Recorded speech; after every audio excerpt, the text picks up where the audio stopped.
நாம் கடந்த வாரத்திலே தாவீது எப்படி கர்த்தரை சார்ந்து வாழ்ந்தான் என்று பார்த்தோம். அதை தொடர்ச்சியாக பார்க்க போகிறோம்.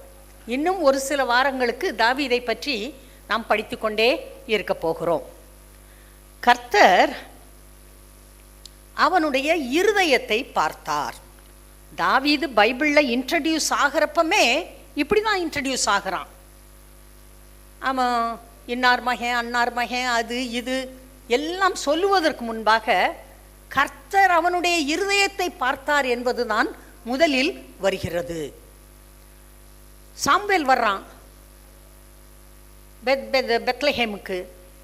நாளைக்கு பலியிட போகிறேன், பலி விருந்துக்கு எல்லா மூப்பர்களும் வாருங்கள். வரும்போது ஈசாயையும் அவனுடைய குமாரரையும் அழைத்து கொண்டு வாருங்கள். அதே போல் அவங்க அப்பா தாவீதை விட்டுட்டு மற்ற எல்லாரையும் கூட்டிகிட்டு வர்றாரு. ஆனால் கர்த்தர் சொல்லிட்டாரு, மனுஷன் முகத்தை பார்ப்பான், கர்த்தரோ இருதயத்தை பார்க்கிறார். நான் இந்த ஈசாய் குமாரர்களிலே ஒருவனை தெரிந்து கொண்டேன், அவர்கள் எல்லாருடைய இருதயத்தையும் நான் பார்க்கிறேன். தாவீதின் இருதயத்தை பார்த்தார். அவனை உத்தமனாக கண்டு அவனை தெரிந்தெடுத்தார். கர்த்தர் இருதயத்தை பார்க்கிற கர்த்தர். என்றைக்கு அபிஷேகம் பண்ணினாரோ அன்றிலிருந்து கர்த்தர் அவருடைய ஆவியானவர் இயேசு கிறிஸ்துவின் மேலே இறங்கி இருந்தார்.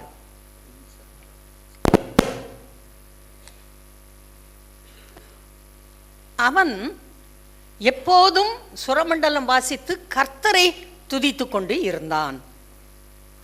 அவன் யுத்தத்திற்கு போகும்போது கோலியாத்திற்கு யுத்த வீரனாகிய இவன் கோலியாத்தை கொல்ல போகிறான். அவன் சொல்லுகிறான், சிங்கத்தின் வாய்க்கும் கரடியின் வாய்க்கும் என்னை தப்புவித்த கர்த்தர் இந்த பெலிஸ்தனுடைய வாய்க்கு என்னை தப்புவிப்பார்.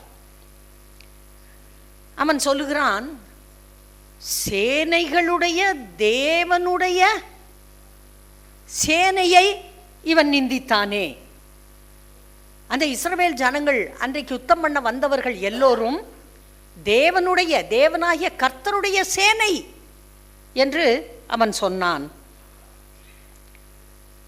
கர்த்தருடைய நாமத்தினால் அவன் யுத்தம் பண்ணினான் என்று வேதம் சொல்லுகிறது. கர்த்தருடைய நாமத்தினால் யுத்தம் பண்ணினான். அவன் அந்த பெலிஸ்தனை பார்த்து சொல்லுகிறான், கர்த்தர் உன்னை என்னிடத்தில் இன்றைக்கு ஒப்பு கொடுப்பார். கர்த்தர் ஒப்பு கொடுப்பார், இன்றைக்கு உன்னை ஒப்பு கொடுப்பார். இதனால் இஸ்ரவேலில் தேவனாகிய கர்த்தர் உண்டு என்று பூமியில் பூலோகத்தார் எல்லாரும் அறிந்து கொள்வார்கள். தேவனை கர்த்தரை எல்லாரும் அறிந்து கொள்ளத்தக்கதாக இன்றைக்கு ஒரு அற்புதம் நடக்கும் என்று சொல்லுகிறான். கர்த்தர் பட்டயத்தால் ரட்சிக்கிறவர் அல்ல. அவன் பட்டயத்தோடும் ஈட்டியோடும் வருகிறான். இவன் ஒரு சாதாரண கவனையும் கல்லையும் எடுத்துக்கொண்டு போகிறான். இவன் சொல்லுகிறான், கர்த்தர் பட்டயத்தாலும் ஈட்டியாலும் ரட்சிக்கிறவர் அல்ல. கர்த்தருடையது இந்த யுத்தம் கர்த்தருடையது, எங்களுடையதல்ல, என்னுடையதல்ல. யுத்தம் கர்த்தருடையது என்று சொன்னான். அன்றைக்கு சவுல் இவனிடத்திலே பேசுகிறான், நீ கர்த்தருடைய யுத்தங்களை நடத்து, நீ கர்த்தருடைய யுத்தங்களை நடத்து.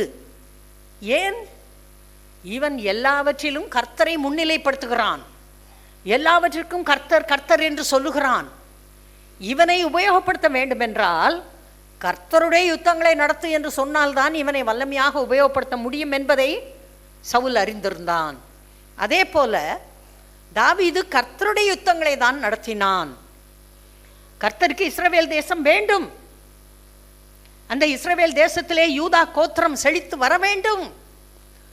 யூதா கோத்திரத்திலே இயேசு பிறக்க வேண்டும். அங்கே கர்த்தருடைய யுத்தங்களை இவன் நடத்தினான். வாழ்நாள் முழுவதும் நடத்தினான். தேசத்தை கன்சாலிடேட் பண்ணினான். உருவாக்கினான். எந்த யுத்தமும் இல்லாமல் அமைதியோடு ஜனங்கள் வாழ்வதற்காக இவன் அந்த பெரிய வேலையை செய்தான். அவனுடைய சவுலுடைய மகனாகிய யோனத்தான் அடுத்து ராஜாவாக வேண்டும், இதுதான் உலக வழக்கம். ஆனால் யோனத்தானுக்கு தெரியும் இந்த தாவீதை கர்த்தர் தெரிந்து கொண்டார்.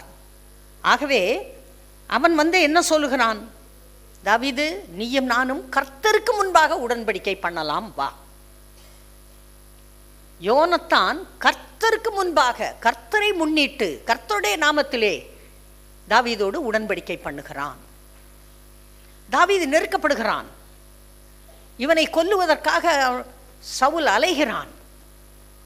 அப்போது யோனத்தான் சொல்லுகிறான், நீ போய் அந்த குறிப்பிட்ட கல்லுக்கிட்ட நில்லு, வெயிட் பண்ணு, நான் பார்க்குறேன், எங்கள் அப்பாவுடைய மனது என்ன என்று தெரிந்து கொண்டு வருகிறேன்.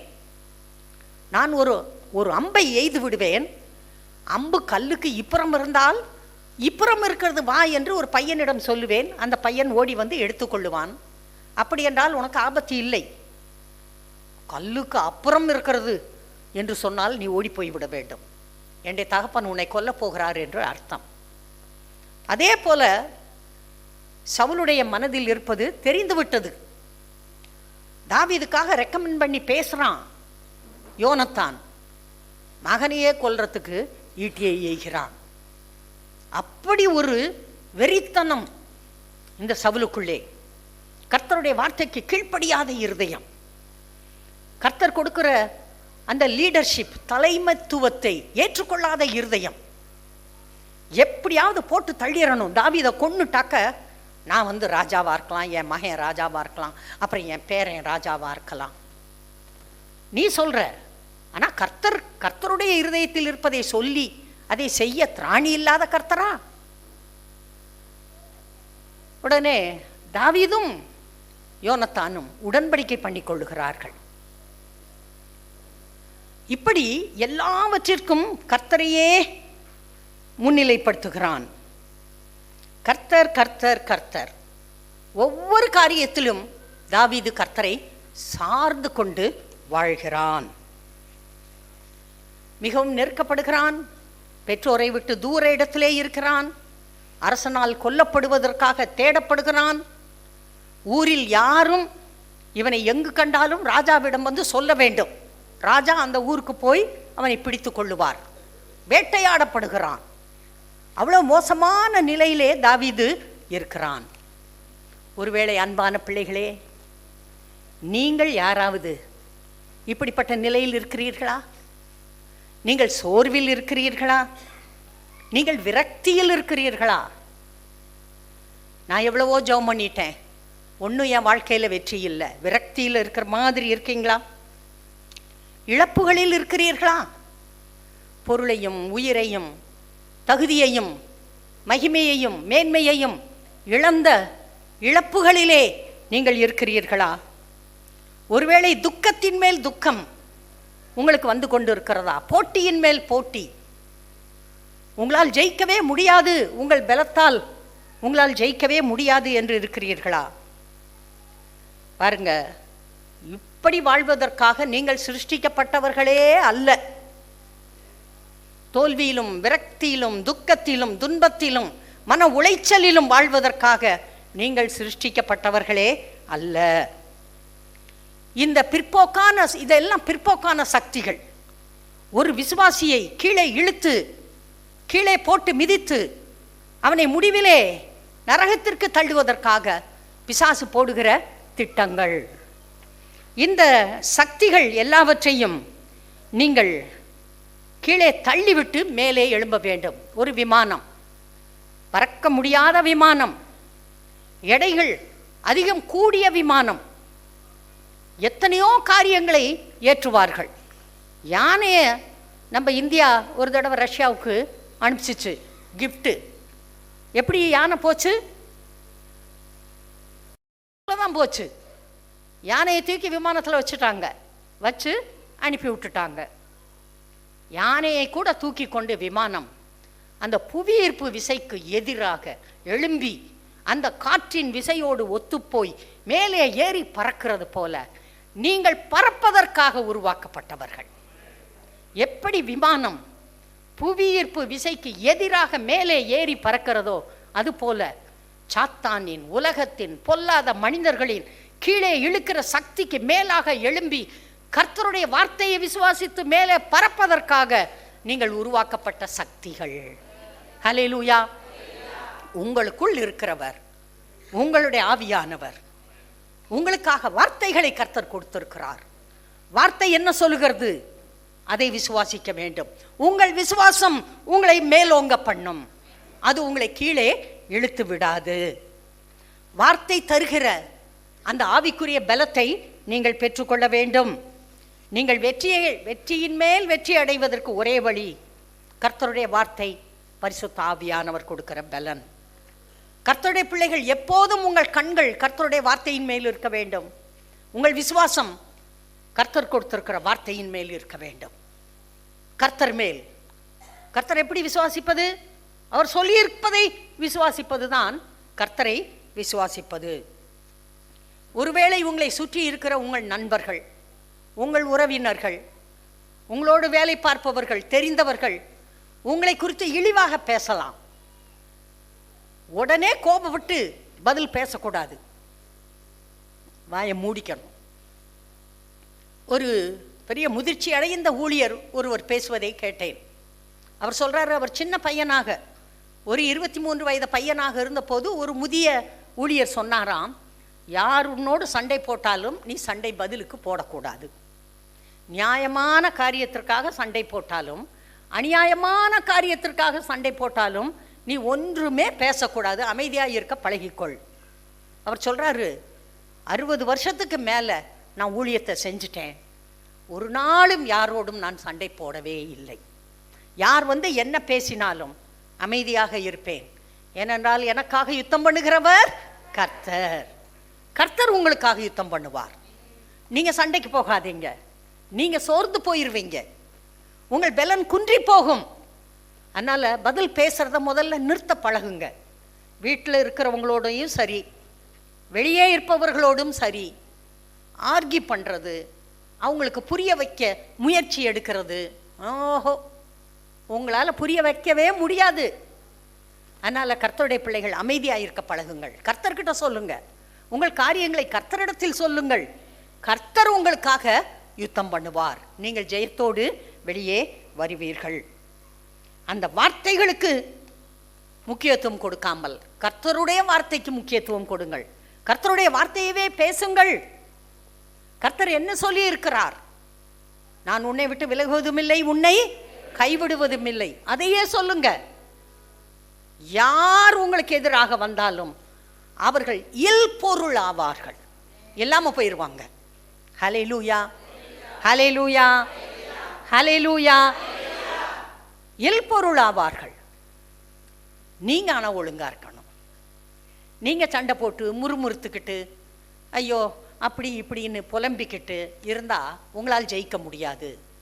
புலம்பதை நிறுத்துங்க, துக்கப்படுறத நிறுத்துங்க, துன்பப்படுறத நிறுத்துங்க. எதை பேச வேண்டுமோ அதை பேசுங்கள். தாவீது எதை பேச வேண்டுமோ அதை பேசினான். தாவீது ஜெயித்தான், அவன் முற்றிலும் ஜெயங்கொண்டவன். இன்றைக்கும் இயேசு கிறிஸ்து தாவீதின் குமாரன் என்று அழைக்கப்படுகிறார்.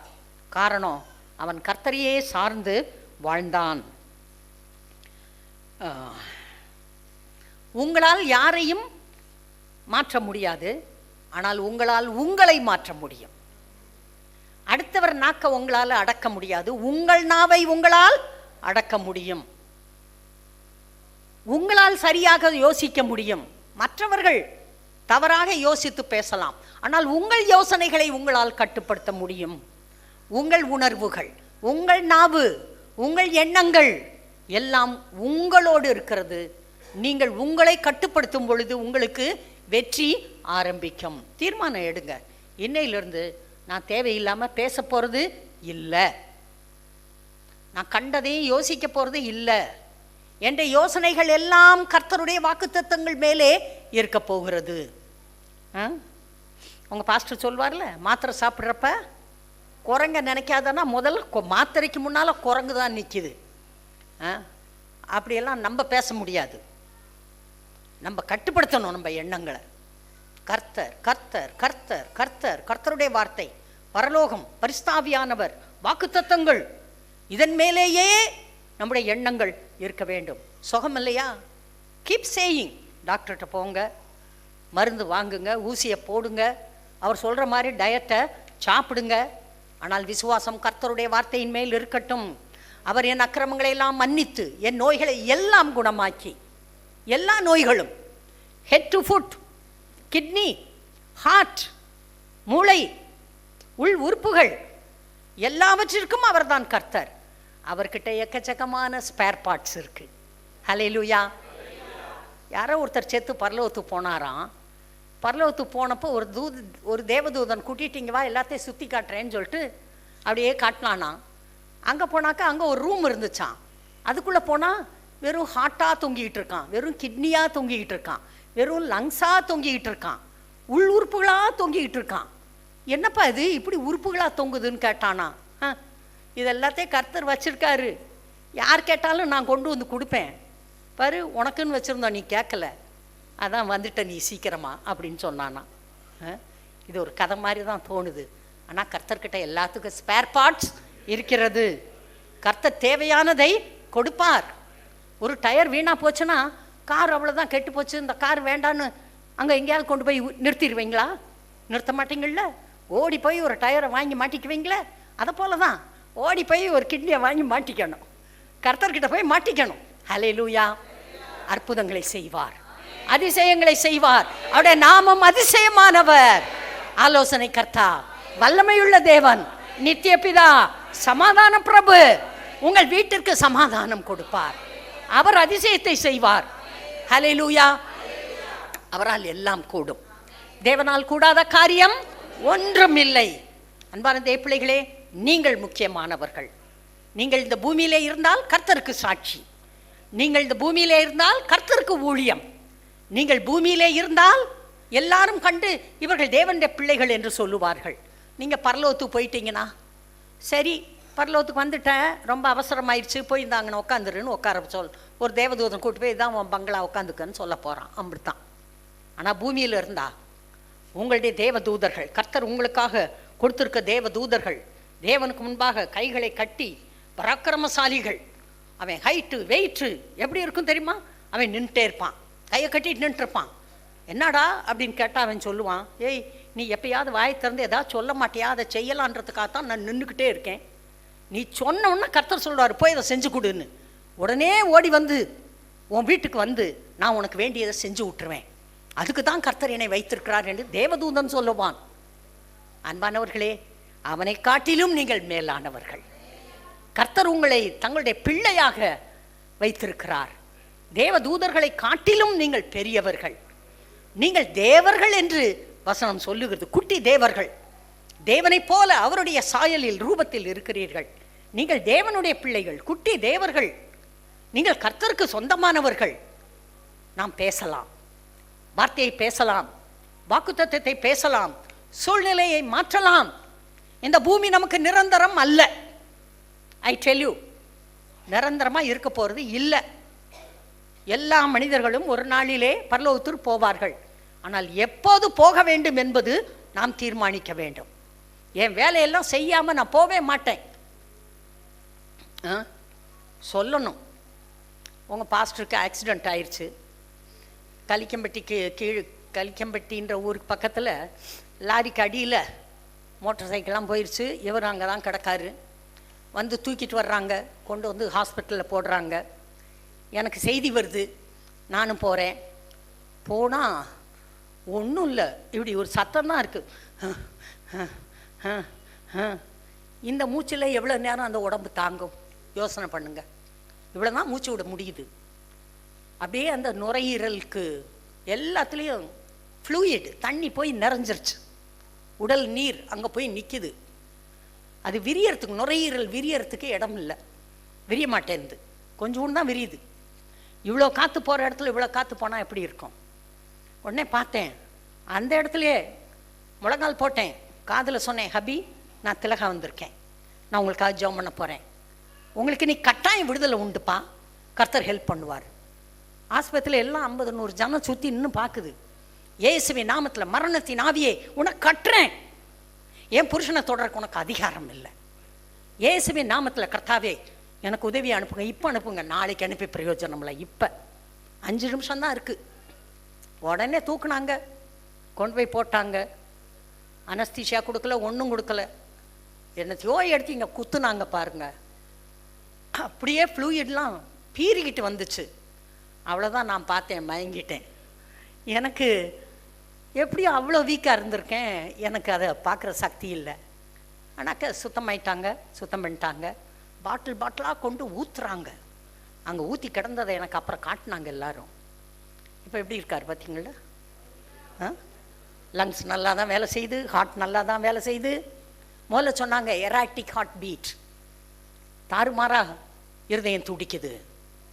ஆனால் எல்லாம் 24 ஹவர்ஸில் நார்மலுக்கு வந்துருச்சு. அன்பானவர்களே, கர்த்தரை சார்ந்து கொள்ள வேண்டும். நமக்கு யாருப்பா உதவி இருக்கா? கர்த்தரை விட்டால் நமக்கு வேற வழி இல்லை, கர்த்தருடைய வார்த்தையை விட்டால் வேற வழி இல்லை. தாவீது கர்த்தரை சார்ந்து கொண்டா. கர்த்தரையே ஒவ்வொன்றுக்கும் சொல்லுகிறான், கர்த்தர் கர்த்தர் கர்த்தர் என்று கர்த்தரையே சொல்லுகிறான். அதே போல நீங்களும் கர்த்தரையே சார்ந்து கொள்ள வேண்டும். கர்த்தர்கிட்ட ஞானத்தை கேட்கணும். ஆண்டவரே, எனக்கு ஞானமுள்ள இருதயத்தை கொடுங்க, எப்போ என்ன பேசணும், எப்போ எதை விசுவாசிக்கணும், எப்படி நடந்து கொள்ளணும், எனக்கு ஞானத்தை கொடுங்க கடவுளை. கேளுங்க, கர்த்தர் உங்களுக்கு ஞானத்தை கொடுப்பார். இந்த தாவீது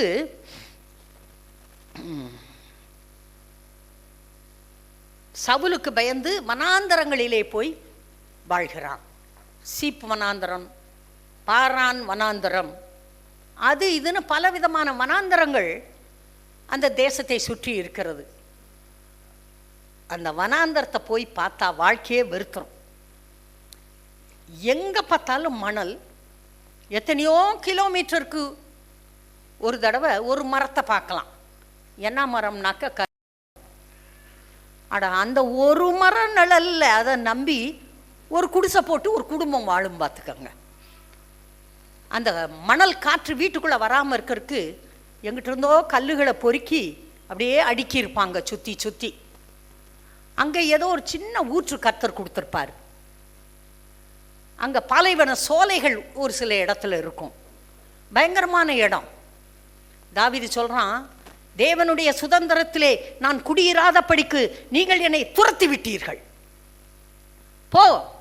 போய் எதையோ வணங்கிக்கொள் என்று என்னை விரட்டி விட்டீர்கள், அப்படி என்னை நீங்கள் துன்பப்படுத்தினீர்கள். ஆனால் கர்த்தர் என்னோடு இருந்தார், அவர் எனக்கு ஆதரவு கொடுத்தார்.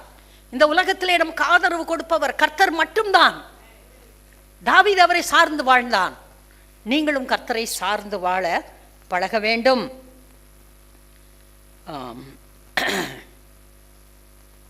தாவீது ஒரு சிறு வயது பையன், 30 வயதில் தான் ராஜாவா ஆகிறான். 17 வயதிலிருந்தே இவனுக்கு பிரச்சனை ஆரம்பித்து விட்டது. ஒரு முறை தாவீது அப்படியே இவனுக்கு தப்பி, சவுலுக்கு தப்பி ஓடுகிறான். என்ன காரணம்? இவனை கொல்லணும். இவனை கொன்றால் சவுலுக்கு பிறகு சவுலுடைய மகனாகிய யோனத்தான் ராஜாவாவான். அதற்காக இவனை கொல்லுவதற்கு முயற்சி எடுத்து கொண்டிருக்கிறான். சவுலுடைய இருதயத்தில் இருப்பது எல்லாம் தாவீதுக்கு நன்றாக தெரியும். ஆகவே தேசத்தை விட்டே தாவீது வெளியே ஓடிவிட்டான். ஒரு தடவை இவனும் தாவீதும் அவனோடு சில மனிதர்கள், அவங்களாம் யார் தெரியுமா? ரொம்ப ஞானிகள், கெட்டிக்காரர்கள், பணக்காரர்கள். அப்படியா? கடனை வாங்கிட்டு கடனை திருப்பி கொடுக்காத முள்ள மாதிரி, அடுத்தவங்ககிட்ட இருந்து என்ன பணத்தை அவுக்கலாம் அப்படின்னு சொல்லிட்டு பார்த்து முடிச்சவிக்கி கெட்ட வார்த்தை பேசுகிறவன், சண்டை போடுறவன், அடிக்கிறவன், செவ்வரேறி குடிச்சு திருடுறவன், அவ்வளோ பேரும் வந்துட்டானுங்க பாருங்க. எத்தனை எண்ணிக்கை இருந்தார்கள்? ஒரு இடத்துல 300, ஒரு இடத்துல 600, வர வர கூடிக்கிட்டே போகுது. அத்தனை பேர் இவனோட இருக்காங்க. அவன் மட்டும் இருக்காங்கன்னு நினைக்காதீங்க. அந்த வந்த மனிதர்களுடைய மனைவிகள், பிள்ளைகள், பெற்றோர்கள் எல்லாரும் இருக்காங்க. இவனே சாப்பாட்டுக்கு லாட்ரி அடிச்சுக்கிட்டு இருக்கான். இவன் இத்தனை பேருக்கு சோறு போடணும், இந்த குடும்பங்களை காப்பாற்ற வேண்டும், துணி கொடுக்கணும், அவங்க வீட்டில் பிள்ளைங்க பிறந்தா பிள்ளைகளை கவனிக்கணும், வியாதியாக யாரா பிடிச்சா டாக்டரை பிடிக்கணும். எல்லா வேலையையும் தாவீது வனாந்தரத்திலே செய்தான். ஹல்லேலூயா. கர்த்தர் அவனுக்கு உதவி செய்தார். அங்கே விதைக்க முடியாது, அறுக்க முடியாது, மண்ணா கொட்டாது. என்னதான் செய்யணும்? யுத்தம். யுத்தம் தான் செய்யணும். அன்றைக்கு அதுதான் முறை. எல்லா தேசங்களும் அதை தான் செய்தார்கள். பக்கத்து தேசத்தில் போய் அடித்து அங்கே இருக்க தானியங்களையெல்லாம் எடுத்துகிட்டு வந்து கொடுக்கணும். அப்போ தான் சாப்பாடு. இப்படி வாழ்ந்து கொண்டு இருக்கிறார்கள். எவ்வளோ கஷ்டம் பார்த்தீங்களா? தாவீது பட்ட பாடுகளுக்கு அளவில்லை. மனுஷன் நினைக்கிறான், இன்னும் தாவீதின் குமாரன் என் பேரை போட்டுக்கூடாதா? உங்கள் பேரை போடுறதுக்கு நீங்கள் என்ன செஞ்சீங்க? ஆனால் தாவீது கிரயம் கொடுத்தான். தன் வாழ்க்கையை கர்த்தருக்காக அர்ப்பணித்தான். கர்த்தருக்கு கீழ்ப்படிந்தான். ஒவ்வொரு காரியத்திலும் கர்த்தர் கர்த்தர் கர்த்தர் கர்த்தர், எல்லாம் கர்த்தர் தான் தாவீதுக்கு. ஆகவே கர்த்தர் சொன்னார், தாவீது என்ற இருதயத்திற்கு ஏற்றவன். அப்படி கர்த்தருடைய இருதயத்துக்கு ஏற்றவனாக தாவீது வாழ்ந்தான். இவன் ஒரு முறை ஒரு குகையில் போய் ஒளிஞ்சுக்கிட்டு இருக்கான், தாவீதும் அவனுடைய மனிதர்களும். குகைனாக்க நீங்கள் சும்மா நீங்கள் படத்தில் இருந்து அப்படி காட்டுற மாதிரி ஒரு 10 அடி குகையெல்லாம் நினைக்கக்கூடாது. அந்த ஊர்களில் இருக்க குகை எப்படின்னா, நாங்கள் கூட ஏதோ ஒரு தேசத்தில் ஒரு குகையை போய் பார்த்தோம்.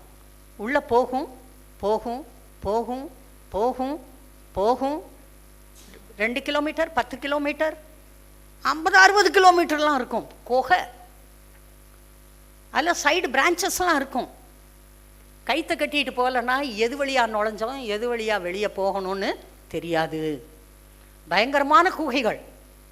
அங்கே மேலேருந்து தண்ணியெல்லாம் ஒழுகி அங்கே கட்டாயமாக குளங்கள் இருக்கும். நீங்கள் தான் வச்சுருந்தீங்கனாக்கா அதில் போய் தண்ணியை பிடிச்சி குடிச்சுக்கலாம்.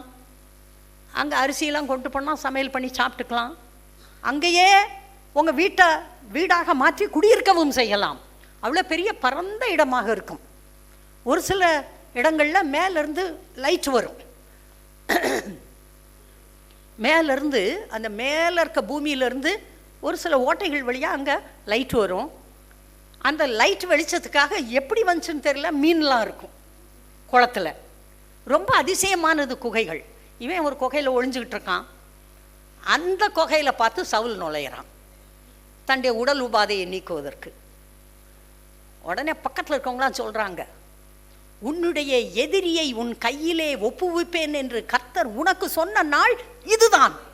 எந்திரிச்சு போடு, அவனை போட்டு தள்ளு, இதான் டைம்.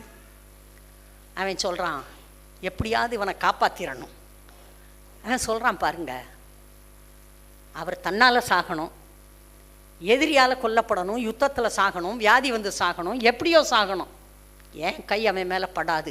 ஏனென்றால் இவன் கர்த்தரால் அபிஷேகம் பண்ணப்பட்டவன். கர்த்தருடைய அபிஷேகம் இவன் மேல் இருக்கிறது. என்னால் இவனை கொல்ல முடியாது. அந்த பொல்லாத பாவத்தை நான் செய்ய மாட்டேன். இன்றைக்கும் அப்படிதான். நமக்கு சில பொல்லாத காரியங்களை செய்து நம்மை வீழ்த்துகிற மனிதர்களை கொன்னா போதும் தான் தோணுது. நான் கர்த்தர் சொல்றாரு, நோ, நீ அப்படி கொல்லக்கூடாது. கத்தி எடுத்தும் கொல்லக்கூடாது, வார்த்தையாலேயும் கொல்லக்கூடாது. வாய் மூடு, பேசாத, அமைதியாரு. யுத்தம் கர்த்தருடையது, ஜெயம் உங்களுடையது. கர்த்தர் சொல்றாரு, கிழக்கிலும் மேற்கிலும் வனாந்தர திசையிலும் இருந்து ஜெயம் வராது, ஜெயமோ கர்த்தரால் வரும். கர்த்தர் உங்களுக்கு ஜெயம் கொடுக்கிறவர். உங்கள் வாழ்க்கையிலே என்ன பிரச்சனை இருந்தாலும் சரிப்பா, ஜெயம் கர்த்தரால் வரும். கர்த்தர் உதவி செய்வார். அவன் முன்னால் வேலையை முடிச்சுட்டு சவுல் போகிறான், பின்னால் மெதுவாக தாவீது நடந்து போகிறான். சொல்கிறான், என் ஆண்டவனே, என் தகப்பனே. நீங்கள் அப்படி சொல்லுவீங்களா? நீங்களா இருந்தா சவுலை பார்த்து என் தகப்பனே, என் ஆண்டவனே அப்படின்னு சொல்லுவீங்களா? எப்படி சொல்லியிருப்போம்? வேண்டாம், நான் சொல்லலை. ஆனால் பாருங்க, இவன் அப்படி கூப்பிடுறான்.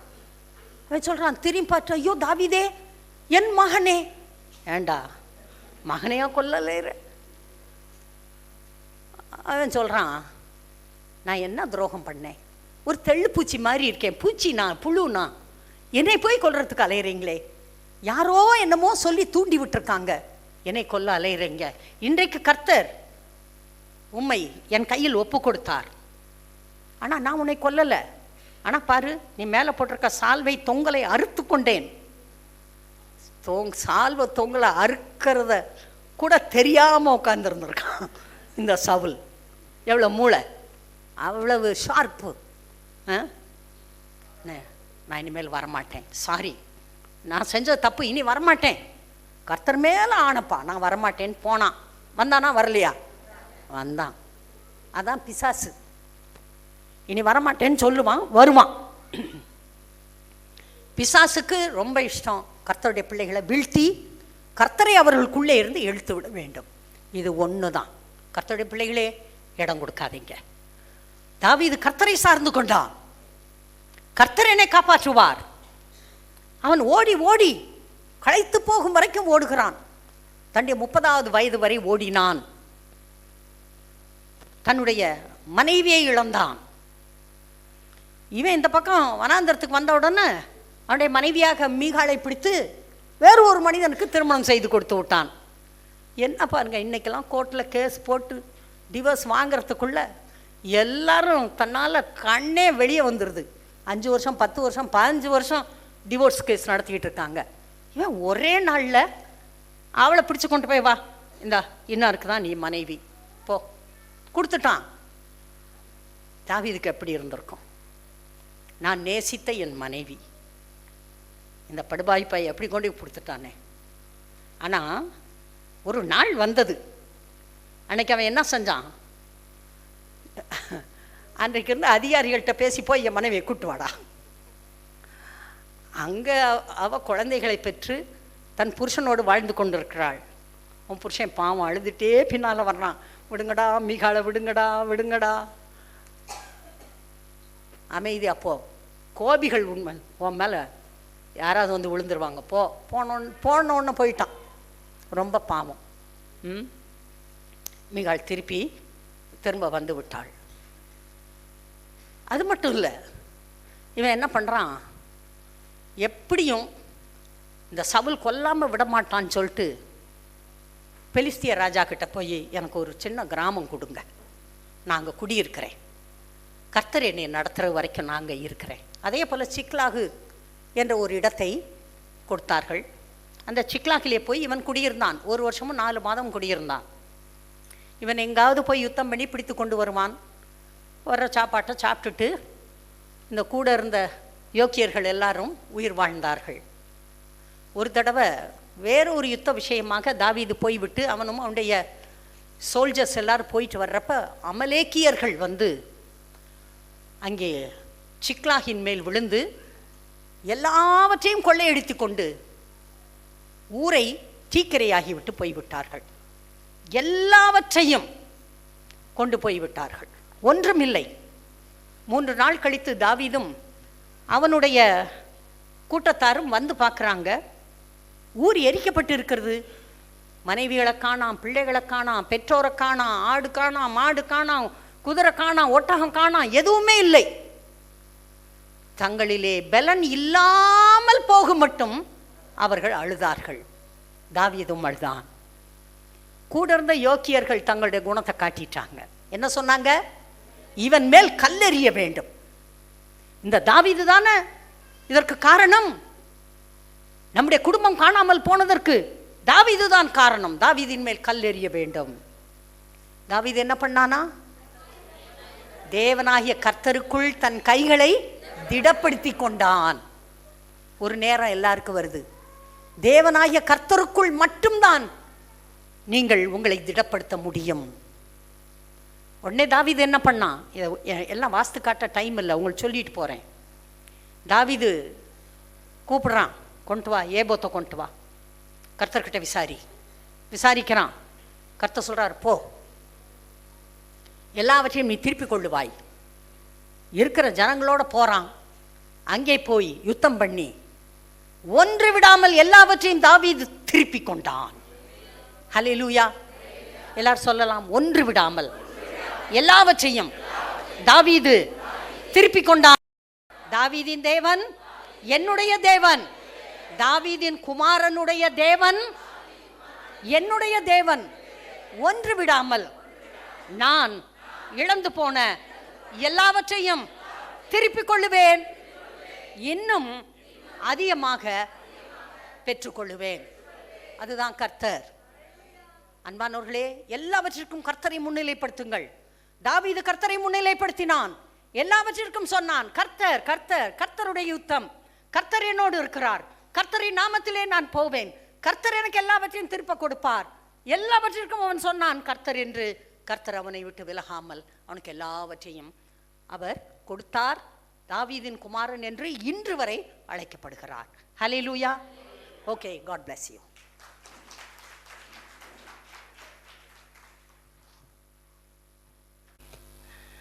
விசுவாச அறிக்கையை பற்றி இன்னும் ஒரு தெளிவான விவரத்தையும், அந்த விசுவாச அறிக்கையின்படி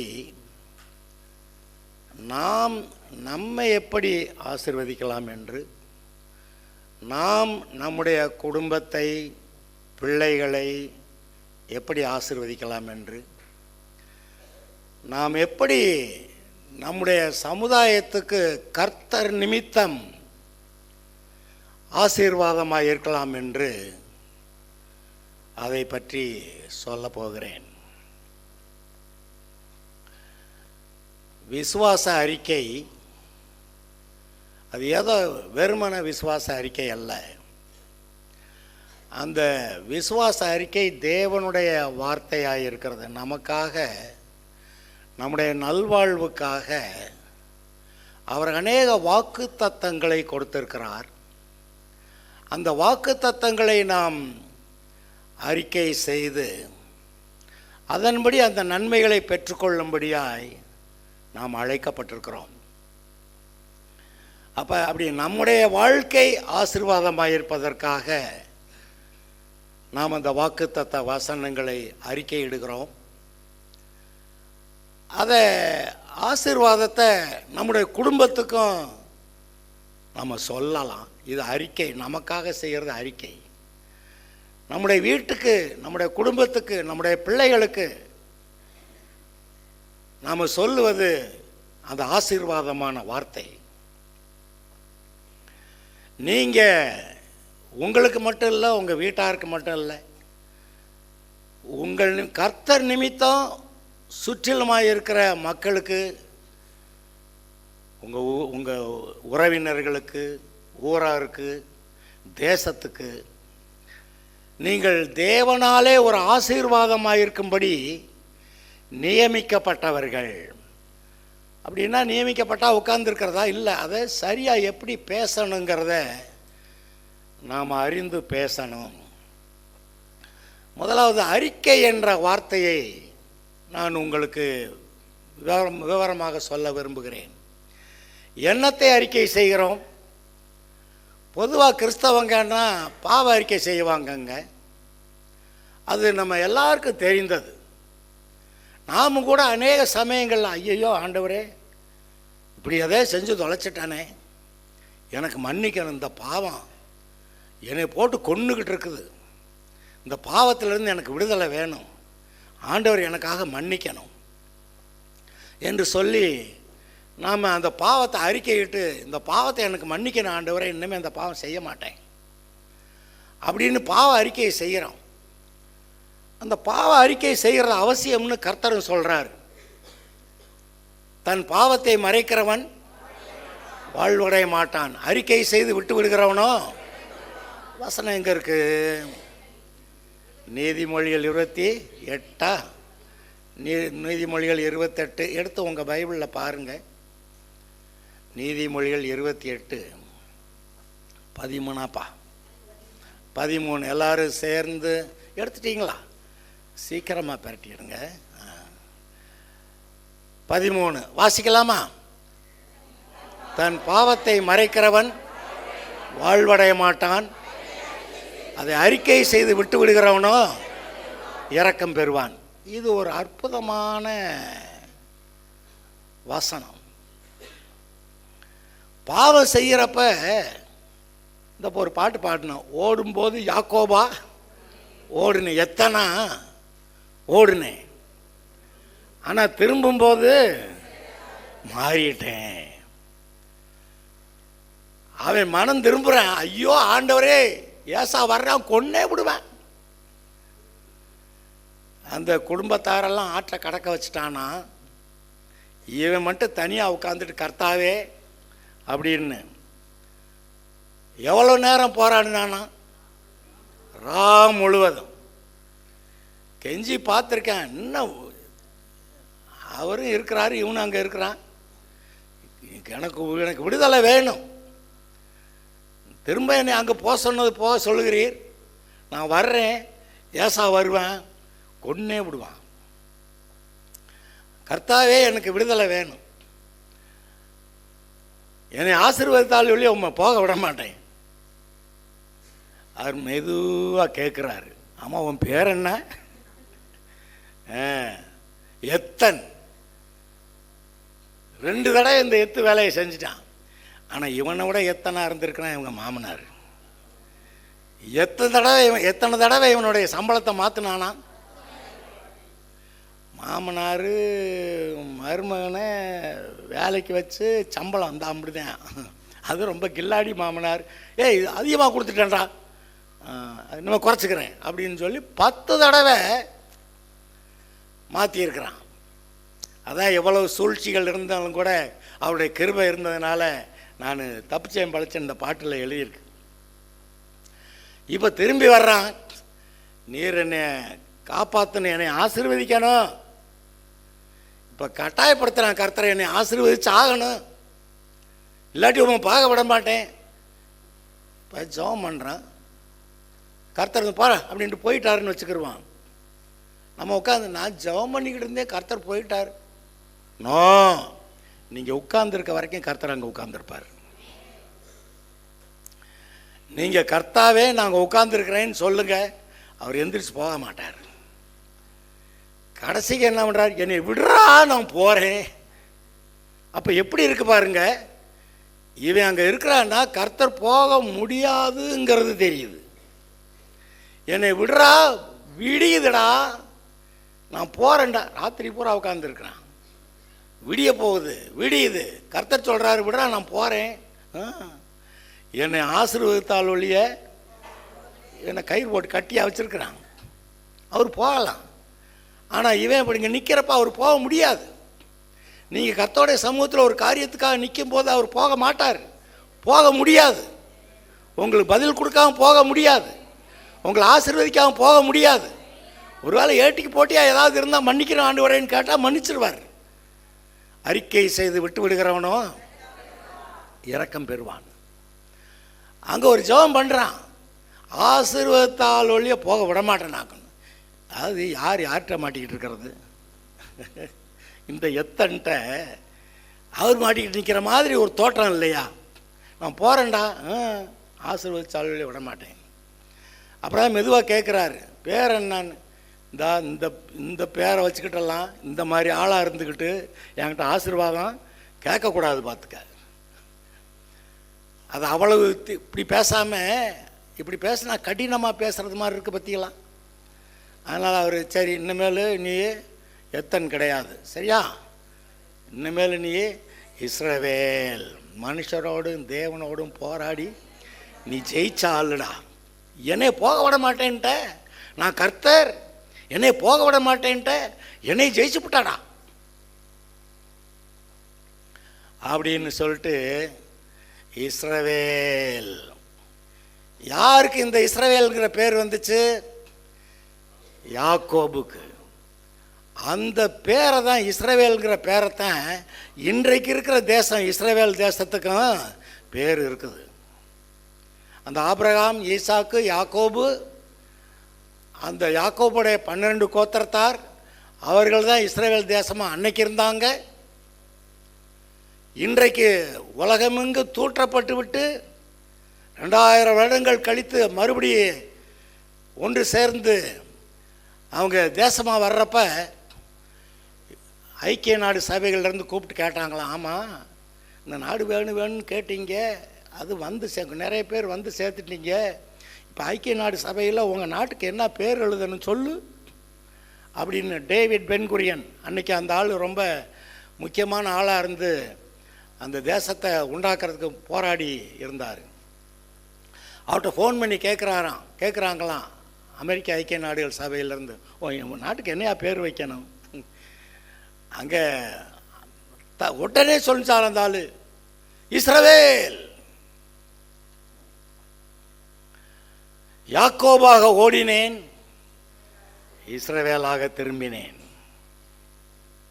அப்படி அந்த யாக்கோபு ஒரு பேர் வாங்கினான் இஸ்ரவேல்னு. அவன் பேரில் ஒரு அர்த்தத்தை வச்சிருக்கிறாரு. மனுஷனோடும் தேவனோடும் போராடி மேற்கொண்டவன் சொல்லிட்டு. ஏங்க நம்ம இப்போ யாக்கோபா இருந்தாலும் இப்போ இஸ்ரவேலாக நம்ம வாழ தீர்மானிச்சிருக்கிறோம்.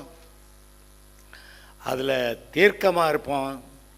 நம்முடைய வாழ்க்கையில் மறுபடியும் அந்த எத்து வேலைகள் வரவிடாமல் நம்ம வச்சுக்கிறலாம்.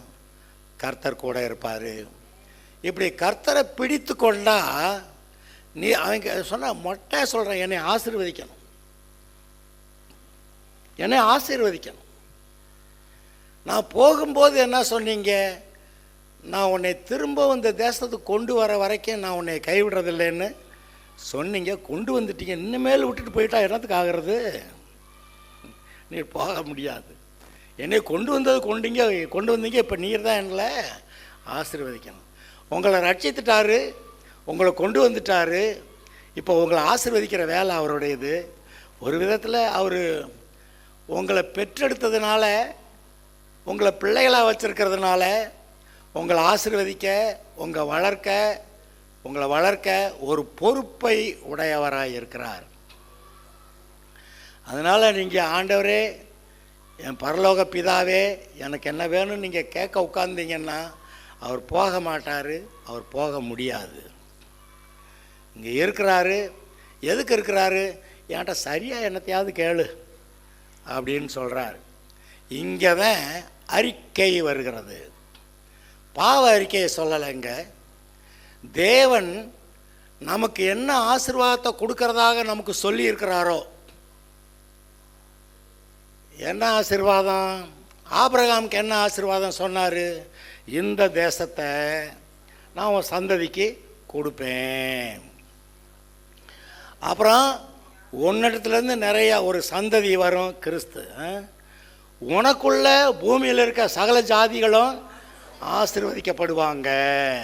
இதில் ராஜாக்கள்லாம் வேற தோன்றுவாங்க அப்படியெல்லாம் சொல்லியிருந்தார். ஸோ ஆபிரகாமுக்கு ஒரு தரிசனம் இருக்குது.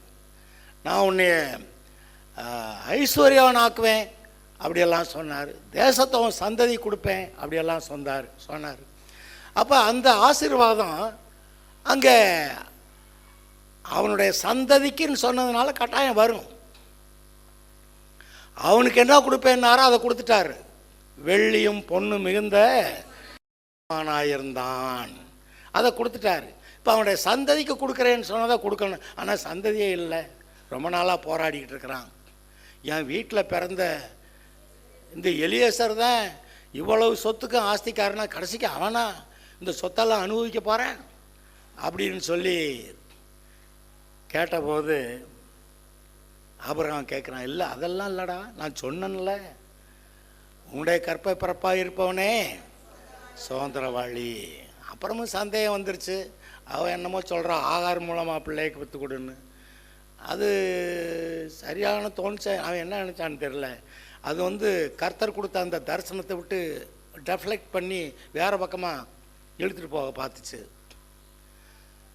கடைசிக்கு அந்த ஆகார் மூலமாக பிள்ளையை பெற்றுக் கொடுன்னு சொன்ன அதே சாரால் தான் இவளை வெளியேற்று, இவன் மகனையும் வெளியேற்று. அவனுக்கு ரொம்ப துக்கமாயிடுச்சு. சாராளுக்கு துக்கம் இல்லை, வெளியே போனால் சரி. ஆனால் ஆபிரகாம் பொறுத்த வரைக்கும் அவனுக்கு பெற்ற பிள்ளை இஸ்மவேல் இருக்கிறானே அப்படின்னு சொல்லி அது அவனுக்கு ரொம்ப துக்கமாயிருச்சு. எனக்கு கூட இப்போ எனக்குள்ள ஒரு துக்கம் வந்துருச்சு.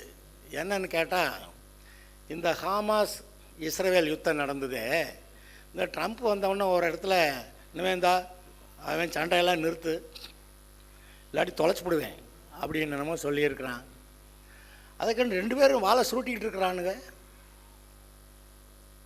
எவ்வளவு நாள் சண்டை,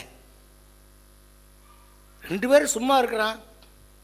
நம்ம சமாதானம் பேசிக்கலான்னு இவன் பிடிச்சிட்டு போனால இவன் திருப்பி கொடுக்குறான், அவன் பிடிச்சிட்டு போனாலும் அவன் திருப்பி கொடுக்குறான். என்ன நடக்குதுங்க அப்படின்னு பார்த்தா அது ஏதோ ஒரு விடிவு காலம் வந்த மாதிரி தெரியுது. ஆனால் இந்த ஹமாஸ் ஆட்கள் அவங்கெல்லாம் அவங்க தேச பகுதிகளிலேருந்து துரத்தப்பட்டு அந்த குறிப்பிட்ட சின்ன குறுகால் சிறிய இடத்துக்குள்ளே போய் பெருங்கூட்டம் போய் தங்கியிருக்குது. சாப்பாடு, தண்ணி வசதி, மருத்துவ வசதி ஒன்றும் இல்லை. இப்போ இந்த ஒரு மாதிரி சமாதானம் இல்லை, சண்டை நிறுத்தம். நான் சொன்னேன் ஏற்கனவே, இது சமாதானத்தில் முடியாது, சண்டை நிறுத்தத்தில் தான் முடியும். அடுத்து வர்ற யுத்தம் தான் அது பெருசு, அது அதோட பெரிய அழிவுன்னு சொன்னேன் நான். இப்போ நான் சொன்ன மாதிரி சண்டை நிறுத்தம் வந்திருக்குது. சண்டை நிறுத்தம் வந்தாச்சு.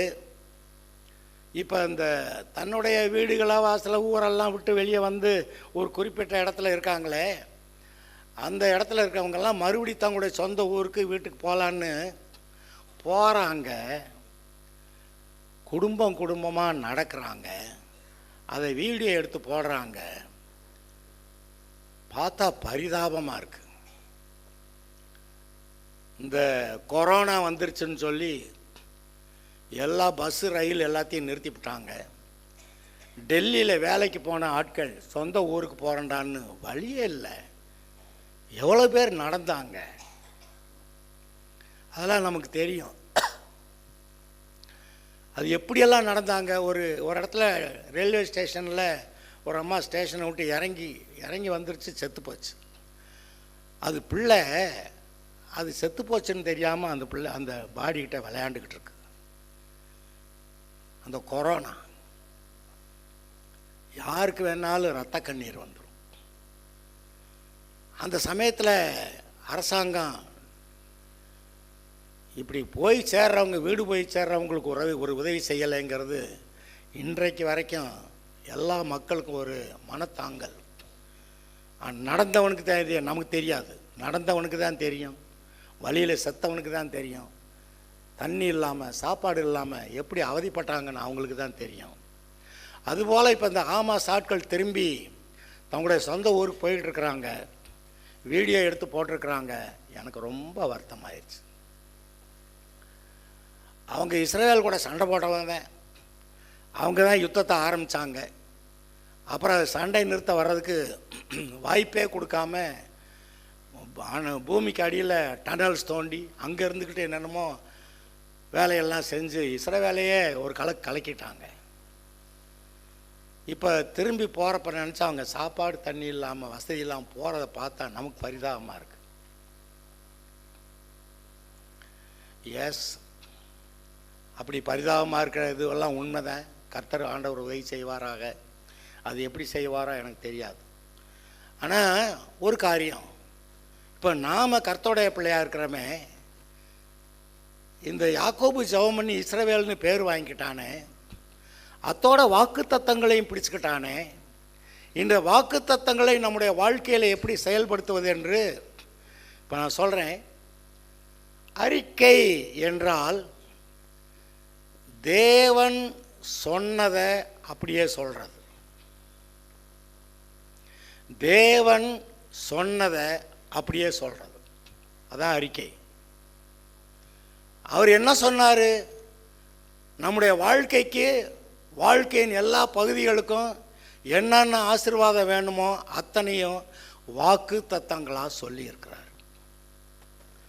அவர் சொன்னார், நம்ம அதை சொல்லணும், அப்போ அது நடக்கும். அவர் சொன்னதை அப்படியே சொல்கிறது தான் அறிக்கை. அப்படியானா இன்றைக்கு நீங்கள் உங்களுடைய ஆசீர்வாதத்துக்காக தேவனுடைய வாக்கு தத்தங்களை உங்களுடைய வாழ்க்கையிலே வர வேண்டும் என்று அறிக்கை செய்கிறீர்கள். இந்த வாக்கு தத்தத்தை கொடுத்துருக்கிறாரு. கர்த்தாவே அப்படியே ஆக கடவுது அப்படின்னு ஒரு வார்த்தையை சேர்த்து போடுறீங்க. இந்த வாக்கு தத்துவத்தின்படி அவருடைய தழும்புகளால் குணமானேன். ஆண்டவரே, இந்த வார்த்தையின்படி எனக்கு ஆக கடவுது. சாலமோன் அதைத்தான் சொன்னான். என் தகப்பனாகிய தாவீதுக்கு நீர் என்ன சொன்னீரோ அந்த வார்த்தையை அப்படியே எங்களுக்கு செய்யும்னு சொல்லி கேட்டான். அவன் நீண்ட ஜெபம் பண்ணலை. ஆலயத்தை கட்டி முடித்த போது ஒரு நீண்ட ஜெபம் பண்ணான். அதை பைபிளில் 2 இடத்துல எழுதியிருக்கு. ஆனால் தன்னுடைய வாழ்க்கைக்காக அவன் ஜெபம் பண்ண போது ரொம்ப சுருக்கமாக, என் தகப்பனாகிய தாவீதுக்கு நீர் என்ன சொன்னீரோ அதை மாத்திரம் அப்படியே செய்யும்னு சொன்னால் கர்த்தர் அப்படி செஞ்சார். இன்றைக்கு நம்முடைய வாழ்க்கையில் நமக்கு என்ன வாக்கு பண்ணினாரோ அதை நீங்கள் கேட்கும்போது அது அப்படியே நடக்கிறது. அந்த சாலமோன் கேட்டான் பார்த்தீங்களா ஒரு கேள்வி, நீ எனக்கு ஞானத்தை கொடுக்கணும், இந்த தேசத்து மக்கள் ஆள்றது எப்படி, எனக்கு ஞானம் வேணும்னு கேட்டான். அது கர்த்தருடைய பார்வையில் உகந்ததாக இருந்தது. நீ கேட்டதையும் கொடுத்தேன், நீ கேட்காத ஐஸ்வர்யத்தையும் கொடுத்தேன். நீங்கள் சரியாக கேட்க தெரிஞ்சால் கேட்காத ஐஸ்வர்யத்தையும் ஆசீர்வாதத்தையும் சேர்த்து கொடுக்குற கர்த்தர். அதனால் கேட்குறது சரியாக கேட்கணும். எப்படி? அவருடைய சித்தத்தின்படி. அவருடைய சித்தத்தை நமக்கு சொல்லி இருக்கிறாரு. சொல்லலைன்னு யாரும் சொல்ல முடியாது. ஏன்னா எல்லாருடைய வாழ்க்கையிலும் ஒரு தரிசனம் கொடுக்குறாரு. நான் உன்னை இப்படி கொண்டு போவேனாக்க, இப்படி செய்வனாக்கம், அப்படி செய்வனாக்க. ஆபிரகாமுக்கு சொன்னார் அப்படி செய்வேன்னு, ஈசாக்குக்கு அப்படி சொன்னார் அப்படி செய்வேன்னு, யாக்கோபுக்கு சொன்னார் எப்படி செய்வேன்னு, யோசேப்புக்கு சொன்னார் எப்படி செய்வேன்னு, யூதாக்கிட்ட சொல்லியிருந்தார், தாவீதுகிட்ட சொல்லியிருந்தார். தாவீதின் குமாரன் என்று எண்ணப்படுவார்லாம் வந்துச்சு. அப்படியெல்லாம் எழுதியிருக்கு. ஆபிரகாம்கிட்ட கர்த்தர் சொன்ன வாக்கு தத்தத்தின்படி எப்போ தான் செய்வாரோ அப்படின்னு நினச்சா இயேசு வந்து சொல்கிறாரு, ஆபிரகாமினுடைய நாளை காண ஆசையாக இருந்தான், கண்டு கழி கூர்ந்தான். அப்போ சொல்லப்பட்ட காரியங்கள் நிறைவேறும் என்று எதிர்பார்க்கிற காலம். அப்படி அந்த வாக்குத்தத்தை நம்மை பொறுத்தவரை நம்முடைய வாழ்க்கையிலே தரிசனமாய் கர்த்தர் கொடுத்திருக்கிற அந்த காரியங்களை நீங்கள் கேட்கும்போது கேட்காத ஆசீர்வாதத்தையும் சேர்த்து கொடுக்கிறவர். கேட்பது அவருடைய சித்தத்தின்படி கேட்கணும்னு எழுதியிருக்கு. எங்கே எழுதியிருக்கு? 1 யோவான் 5:14-15. நாம் எதையாயிலும் அவருடைய சித்தத்தின்படி கேட்டால் அவர் நமக்கு செவி கொடுக்கிறார் என்பதே நாம் அவரை பற்றி கொண்டிருக்கிற தைரியம். நாம் எதை கேட்டாலும் அவர் நமக்கு செவி கொடுக்கிறார் என்று அறிந்திருந்தால் அதை பெற்றுக்கொள்வோம் என்றும் அறிந்திருக்கிறோம். எடுத்து பாருங்க, 1 யோவான் 5:14-15. எங்கே எல்லாருமா சேர்ந்து வாசிக்கலாமா?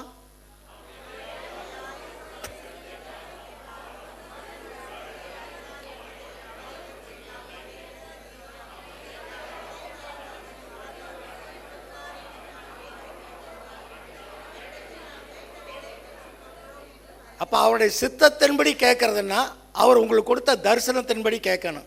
தரிசனமே இல்லையா? அப்போ உட்காரு, ஜெபம் பண்ணு. அவர்கிட்ட உட்கார மாட்டேன், ஜெபம் பண்ண மாட்டேன், ஊர் சுற்றுவேன். அப்போ ஊரில் கிடைக்கிறது தான் கிடைக்கும். கர்த்தர் நம்மளை உட்கார சொல்கிறார். நீங்கள் அமர்ந்திருந்து என்கிட்ட வந்து உட்கார். அந்த ஞாயிற்றுக்கிழமை ஓய்வு நாள் அன்னைக்கு தான் பார்த்து எல்லா கல்யாணமும் வைக்கிறாங்க. அன்னைக்கு தான் ஸ்கூலில் பரீட்சையெல்லாம் வச்சுருக்குறாங்க. இந்த அன்னைக்கு மக்களாக போயிருக்கிறாங்க பரீட்சை எழுத. ஸ்கூலில் பரீட்சைங்க அன்னைக்கு. ஆனால் எப்பெல்லாம் எதை வெட்டணுமோ அதை வெட்டணும். இல்லாட்டானா உலகத்தோட ஒத்து போயிடுவோம். இந்த உலகத்துக்கு ஒத்த வேஷம் தரிக்காமல், உலகம் சொல்கிற மாதிரி அந்த வாழ்க்கையில் போகாமல் கர்த்தருடைய சமூகத்தில் நிற்க வேண்டியிருக்கு. அப்படி அவர் சொல்கிறத கேட்க அங்கே உட்காரணும். அதுக்காகவே ஒரு நாள் 6 நாள் சிருஷ்டித்தார். 7வது நாள் ஆதாம் கர்த்தருடைய சமூகத்தில் உட்கார்ந்துருந்தான். கர்த்தரும் அவனோட உட்கார்ந்துருந்தார். அவருக்கு வேறு வேலை இல்லையா? கர்த்தருக்கு வேறு பொழப்பு இல்லை. நம்மளுக்கு கேட்பாங்க, வேலை பொழப்பு இல்லையா? அவருக்கு பிழைப்பே, அவருக்கு வேலையே இவன்கிட்ட உட்கார்றது தான். யாக்கோபு பிடிச்சுக்கிட்டான்ல என்னை ஆசீர்வதிக்காம. அதெல்லாம் முடியாது, போக முடியாது. நீங்கள் உட்காருங்க, அவர் பேசுவார். உங்களோட வாழ்க்கையில் அவர் வச்சிருக்கிற ஆசீர்வாதங்கள் என்ன, தரிசனம் என்ன தெரிஞ்சிடும். அந்த தரிசனம் இல்லை, உங்கள் வாழ்க்கை சீர்கெட்டு போயிரும்னு பைபிள் சொல்லுது. தரிசனம் இல்லாத இடத்துல ஜனங்கள் சீர்கெட்டு போவார்கள். அப்படி இருக்குது. அதனால் தேவையான அளவு கர்த்தருடைய சமூகத்தில் உட்காரணும். எவ்வளோ நேரம் ஜெபம் பண்ணலாம் கேட்கக்கூடாது. உங்களுக்கு திருப்தி வர வரைக்கும் ஜெபம் பண்ணணும். ஒரு நேரம் உபவாசம் பண்ணணுமா, உபவாசம் பண்ணி ஜெபம் பண்ணணும். வேறு மற்ற வேலையெல்லாம் செய்யாமல் ஜெபம் பண்ணணுமா, உட்கார்ந்து ஜெபம் பண்ணணும். அவர் கர்த்தர் திட்டுறாரு சில ஆட்களை. நீங்கள் ஜெபம் பண்ணுறீங்க, உபவாசமெல்லாம் பண்ணுறீங்க, உங்கள் வேலையெல்லாம் அன்றைக்கி பூரா செஞ்சிடுறீங்க. அப்புறம் உபவாசம் பண்ணி கேட்குறப்பெல்லாம் கூட இந்த அதிகாரம் வல்லமையெல்லாம் பெற்றுக்கிட்டு எவனே துஷ்டத்தனை கையினால் குத்துறதுக்காக உபவாசம் பண்ணுறீங்க. ஏசாயா 58 யாக்கோபு 4 எல்லாம் அதை எழுதியிருக்கு. இப்போ பார்க்க வேண்டாம். ஏசாயா யாக்கோபு 4 இதெல்லாம் எழுதியிருக்கு. நம்முடைய இருதயம் கர்த்தர் முன்னாடி உத்தமமாக இருந்தால் அது சரியாக கர்த்தர்கிட்ட கேட்கும். அது உத்தமம் ஆகிறதுக்கும் கர்த்தர்கிட்ட உட்காரணும். அவர் நமக்கு என்ன தரிசனம் கொடுக்குறாருன்னு தெரியறதுக்கும் நம்ம கர்த்தர்கிட்ட உட்காரணும். அது நமக்கு தெரியும். அவர் உங்களுக்கு சொன்னதை செய்வார். அந்த வார்த்தையை தவற விட மாட்டார். நான் இதை சொன்னேன், நான் அதை செய்வேன் என்று சொல்லுகிற கர்த்தர் உங்களுக்கு உண்டு. இது இப்படியாக நீங்கள் உங்களுக்கு வைத்திருக்கிற தரிசனத்தை, உங்களுடைய ஆசீர்வாதத்தை நீங்கள் பெற்றுக்கொள்வது. ஆனால் நீங்கள் உங்களை மட்டும் இல்லை, உங்களோட வீட்டாரை, உங்கள் பிள்ளைகளை, அப்புறம் உங்களுக்கு சம்பந்தப்பட்ட ஆட்களை யாராவது எப்படியாவது ஆசீர்வதிக்கணும்னா அதுக்கு ஒரு வசனத்தை சொல்கிறேன். என்னாகமம் 6 ஆரோனிடத்துல சொல்லி இஸ்ரவேல் தேசத்தை எப்படி ஆசீர்வதிக்கணும்னு கர்த்தர் சொல்கிறாரு. அது இந்த இடத்துல எழுதியிருக்கு. என்னாகமம் 6 22 முதல் கடைசி வரை. என்னாகமம் 6 22 முதல் கடைசி வரை. பின்னும் கர்த்தர் மோசேயை நோக்கி, நீ ஆரோனோடும் அவன் குமாரரோடும் சொல்ல வேண்டியது என்னவென்றால், நீங்கள் இஸ்ரவேல் புத்திரரை ஆசீர்வதிக்கும் போது அவர்களை பார்த்து சொல்ல வேண்டியதாவது, கர்த்தர் உன்னை ஆசீர்வதித்து உன்னை காக்க கடவர். கர்த்தர் தம்முடைய முகத்தை உன்மேல் பிரகாசிக்க பண்ணி உன்மேல் கிருபையாயிருக்க கடவர். கர்த்தர் தம்முடைய முகத்தை உன்மேல் பிரசன்னமாக்கி உனக்கு சமாதானம் கட்டளையிட கடவர் என்பதே. இவ்விதமாய் அவர்கள் என் நாமத்தை இஸ்ரவேல் புத்திரர் மேல் கூற கடவர்கள். அப்பொழுது நான் அவர்களை ஆசீர்வதிப்பேன். என் பேரை இஸ்ரவேல் ஜனங்கள் மேலே சொல்லு. என் நாமத்தை அவர்கள் என் நாமத்தை இஸ்ரவேல் புத்திரர் மேல் கூற கடவர்கள். அப்பொழுது நான் அவர்களை ஆசீர்வதிப்பேன். எப்படி ஆசீர்வதிக்கணும்னு சொல்கிறாரு. கர்த்தர் உன்னை ஆசீர்வதித்து காக்க கடவர். தம்முடைய முகத்தை உன்மேல் பிரகாசிக்க பண்ணி உன்மேல் கிருபையாயிருக்க கடவர். கர்த்தர் தம்முடைய முகத்தை உன்மேல் பிரசன்னமாக்கி உனக்கு சமாதானம் கட்டளையிட கடவர் என்பதே. அப்போ உங்களுடைய ஜனங்களுக்கு, உங்கள் வீட்டாருக்கு, உங்கள் பிள்ளைகளுக்கு நீங்கள் என்னெல்லாம் சொல்லி ஆசீர்வதிக்கணுமோ. ஆமாம், நீங்கள் ராஜாக்களும் ஆசாரியரும் தானே. நீங்கள் ராஜாக்களும் ஆசாரியர்னா அந்த ஆசாரியன்ட்ட கர்த்தர் சொல்லி இப்படி ஆசீர்வதிக்க சொன்னாரே, நீங்கள் ஆசீர்வதிக்கலாமா? ஆசீர்வதிப்பீங்களா? சனியே சொன்னோடியாக்க மாட்டேங்குது. இது நம்ம வாயிலிருந்து வரவே கூடாது. நல்ல வார்த்தை ஏதாவது இருந்தால் அதை சொல்லு. கெட்ட வார்த்தை ஒன்றும் வாயிலிருந்து புறப்படக்கூடாது. ஏன்டா உள்ள நல்லதாக வச்சுருக்கேன்றா, அப்புறம் எப்படா கெட்ட வார்த்தை பேசுகிற? உள்ள ஆசீர்வாதமாக வச்சுக்கிட்டு எப்படா சாபமாக பேசுகிற நீ? அப்படி யாக்கோபு 3வது அதிகாரத்தில் எழுதியிருக்கு. ஒரே ஊற்றுக்கண்ணிலிருந்து நன்மையும் தீமையும் அது எப்படி வரும்? உள்ள நன்மையை வை, சரியாக பேசுன்றார். உங்களோட இருதயத்தை நீங்கள் ஒழுங்குபடுத்தணுமா? மத்தேயு 12வது அதிகாரத்தில் அவங்க இருதயம் ஒரு பொக்கிஷம்ன்றார். நல்ல பொக்கிஷத்தை உடைய இருதயம் உடையவன் நல்ல பொக்கிஷத்திலிருந்து நன்மையானவர்கள் எடுத்து காட்டுறான்.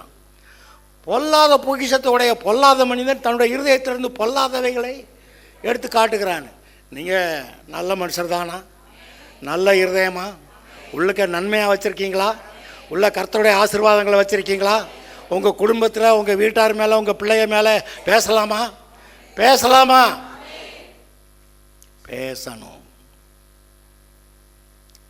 அப்புறம் இது ரொம்ப முக்கியம். இப்போ பின்னாடி கொஞ்ச நேரத்தில் நம்ம அந்த ஆசீர்வதிக்கிற வேலையை செய்ய போகிறோம். ஏன்னா வீட்டில் போய் செய்யுங்கன்னா மறந்துடுறீங்க. இங்கேயே போட்டு உங்களை வறுக்கிறத சரியாக தெரியுது. இங்கே ஆரம்பித்து விட்றேன். அப்புறம் உங்களை சுற்றி இருக்க உறவினர்களுக்கு, உங்கள் தேசத்துக்கு கர்த்தர் உங்களை ஆசீர்வாதமாக வச்சுருக்காரா? நீங்கள் இருக்கிறதுனால அந்த உலகம் இருக்கா? இல்லாட்டி செத்துருக்கும் நேரம். நீங்கள் பூமிக்கு உப்பாக இருக்கிறீர்கள், உப்பு சாரமற்று போனாலுங்கிறார். இந்த உப்பு இருக்கிறதுனால சாப்பாடே சாப்பிட முடியுது. அப்போ இந்த மீதி ஜனங்களில் ஏன் கர்த்தர் உயிரோட வச்சுருக்கிறாரு? நீங்கள் உப்பாக இருக்கிறதுனால அவங்களையும் வச்சுக்கிட்டு இருக்கிறாரு. அதனால் நீங்கள் உப்பாக இருக்கலாம், உலகத்துக்கு ஒளியாக இருக்கலாம், கர்த்தருடைய வெளிச்சத்தை காட்டுறவங்களாக இருக்கலாம். கர்த்தாவே சாவ போகிறாங்க பார்த்தா அவங்க உயிரோட இருக்கட்டும் ஆண்டவரே நீங்கள் சொல்லலாம். ரட்சிக்கப்படட்டும் ஆண்டவரே சொல்லலாம். அநேகருக்கு ரட்சிக்கப்படட்டும்னு சொல்லியிருக்கிறீங்க, அதை சொல்லலாம். அப்போ இப்போ எழுந்து நின்றுட்டு நீங்கள் முதல்ல உங்களை ஆசீர்வதிங்க. எப்படி? கர்த்தாவே எனக்கு கொடுத்த தரிசனத்தின்படி என் வாழ்க்கை அமையட்டும். ஆபிரகாமுக்கு சொன்ன வார்த்தையின்படி அவனுக்கு பெரிய குடும்பம், பெரிய பிள்ளைகள், அவனுக்கு வீட்டில் ராஜாக்கள் அதெல்லாம் வர்ற மாதிரி, வெள்ளியும் பொண்ணு மிகுந்த சீமானாக இருக்கிற மாதிரி இவனே ராஜாவாக இருந்து 312 பேரை எடுத்துக்கிட்டு போய் அங்கே 4 ராஜாக்களை அடித்து போட்டு தள்ளிட்டு லோத்துவையும் அவன் குடும்பத்தாரையும் மீட்டுட்டு வர்றான். அப்படி ஒரு ஆளாக நீங்கள் உங்கள் பகுதிகளில் உங்கள் ஜனங்களுக்கு நீங்கள் ஒரு ஆபிரகாமாக இருக்கலாம். நீங்கள் வெள்ளியும் பொண்ணு மிகுந்த சீமானாக இருக்கலாம். உங்கள் ஆளுக்கு அவனையா பிசாசு கடத்திட்டு போயிட்டா பிடிச்சிட்டு வர்ற ஆளா நீங்கள் இருக்கலாம். அல்லேலூயா. உங்கள் தேசத்துக்கு நீங்கள் ஆசீர்வாதமாக இருக்கலாம். அல்லேலூயா. இப்போ வாக்குத்தத்த வசனங்கள்படி உங்களை ஆசீர்வதிக்க நீங்கள் ஒரு மாதிரி தெரிஞ்சிருக்கிறீங்க. அதை சொல்லிவிட்டு உங்களை நீங்கள் ஆசீர்வதிங்க, உங்கள் பிள்ளைகளை ஆசீர்வதிங்க, வீட்டாரை ஆசீர்வதிங்க, உங்களை சுற்றி இருக்கவங்களை கூட நீங்கள் ஆசீர்வதிக்கலாம். ஆசீர்வதிக்கலாமா? ஆரம்பிக்கலாமா? எந்திரிச்சு நின்று ஆரம்பிக்கலாமா?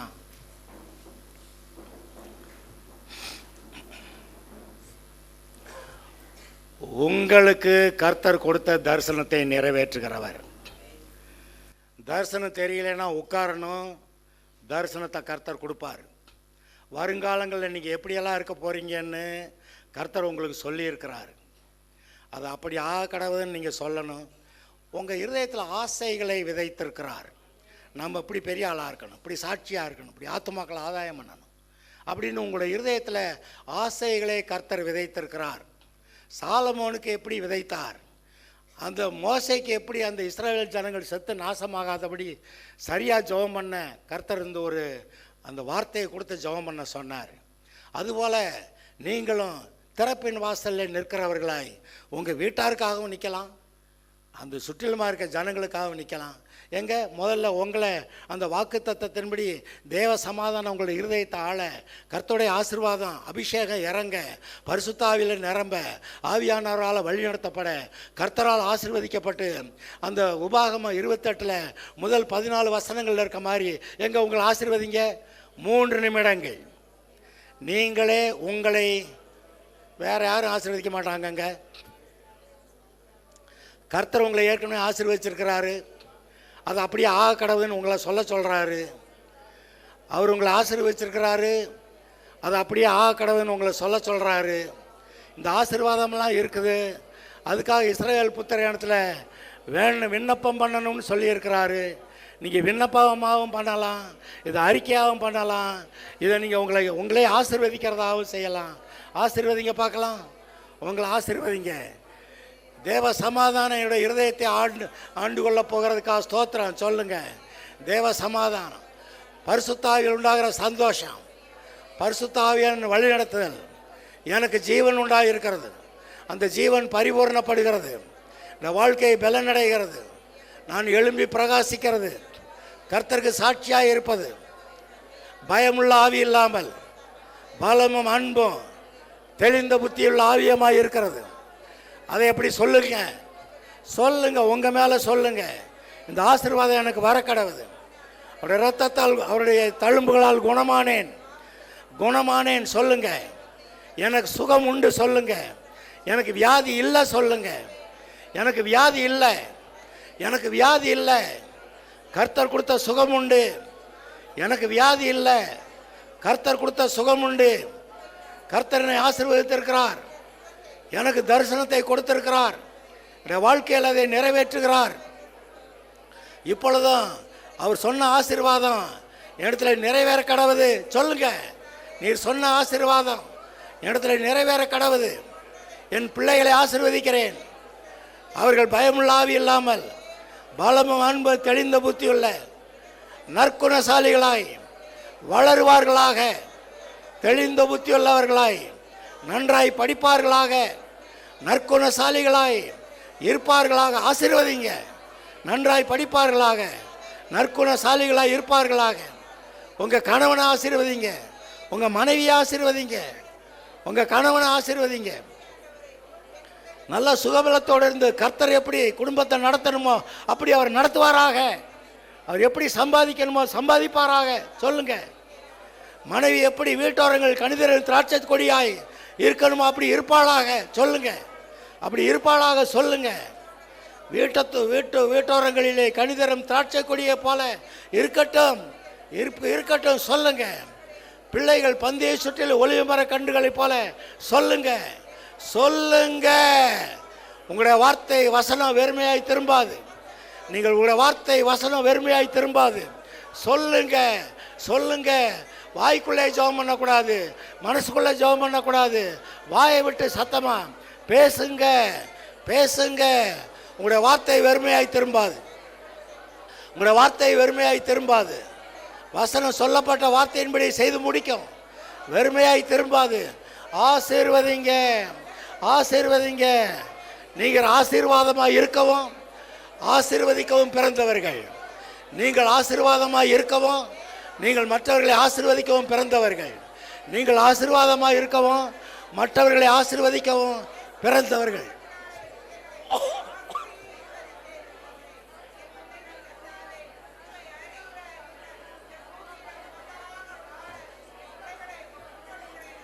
ஆசீர்வதிங்க. உங்களை நீங்களே ஆசீர்வதிங்க. ஹல்லேலூயா. உங்க வார்த்தையின்படி ஆக போகிறது.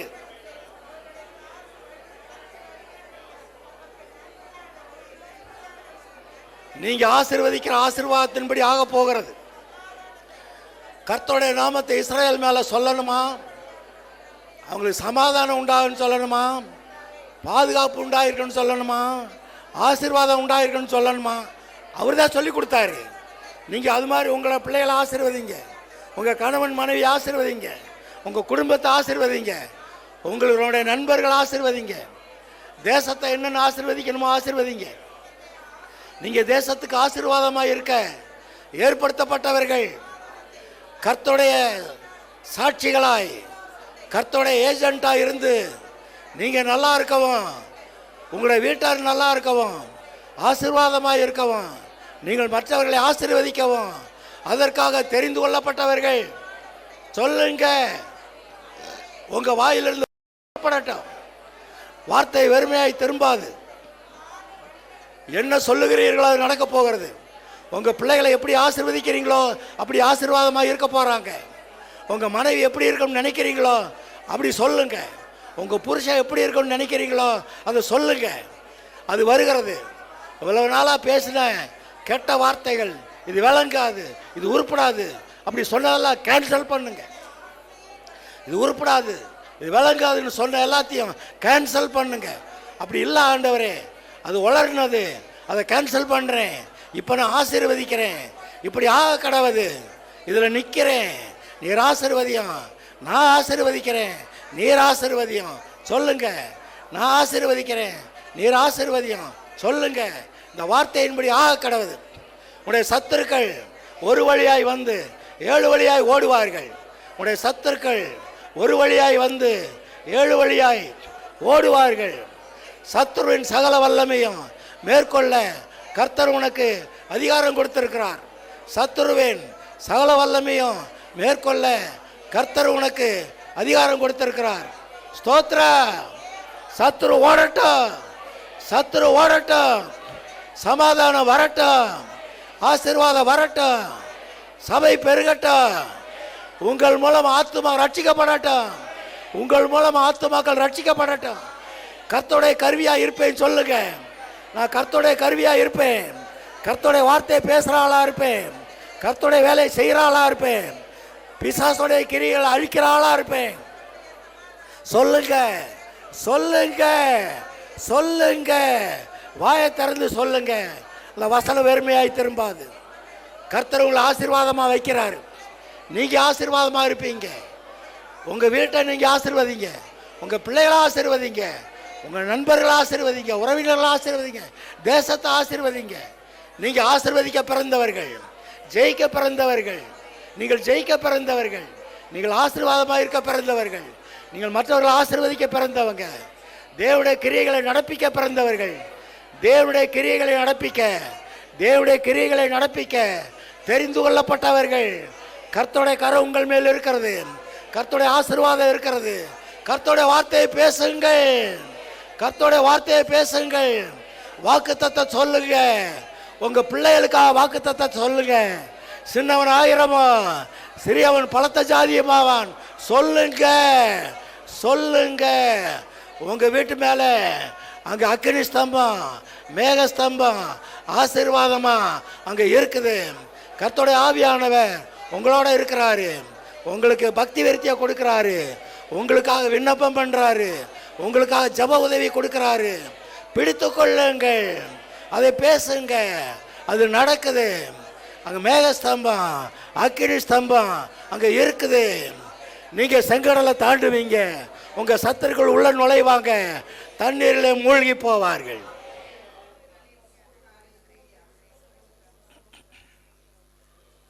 கர்த்தாவே ஸ்தோத்திரம். இந்த நாளுக்காக உமக்கு நன்றி. இங்க எல்லாருடைய வாழ்க்கை மாறப்போகிறது. எல்லாருடைய வாழ்க்கையில் ஆசீர்வாதம். இன்று கண்ட எகிப்தியனை நீ இனிமே காண்பதில்லை என்று இது நாள் வரை இவர்கள் கண்ட இந்த எகிப்தியர், அந்த துன்பங்கள் பாடுகள் எல்லாம் நீங்குகிறது. உன் துக்க நாட்கள் முடிகிறது. கர்த்தர் சொல்லுகிறார், உன் துக்க நாட்கள் முடிகிறது. நான் கொடுத்த ஆசீர்வாதம் உன் சரீரத்தில் தங்குகிறது. நான் கொடுத்த சுகம் உன் சரீரத்தில் தங்குகிறது. சொல்லுங்க, கர்த்தர் கொடுத்த சுகம் என்னுடைய சரீரத்தில் தங்குகிறது.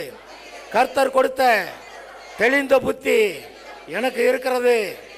சொல்லுங்க, கர்த்தர் கொடுத்த தெளிந்த புத்தி எனக்கு இருக்கிறது. இன்று முதல் ஒவ்வொரு நாளும் என்னுடைய வாழ்க்கை அதிகமாய் பிரகாசிக்கும். கர்த்தாவே இப்படி வார்த்தையும் பேச வச்சிங்களே, அப்படியே ஆ கடவுது கர்த்தாவே.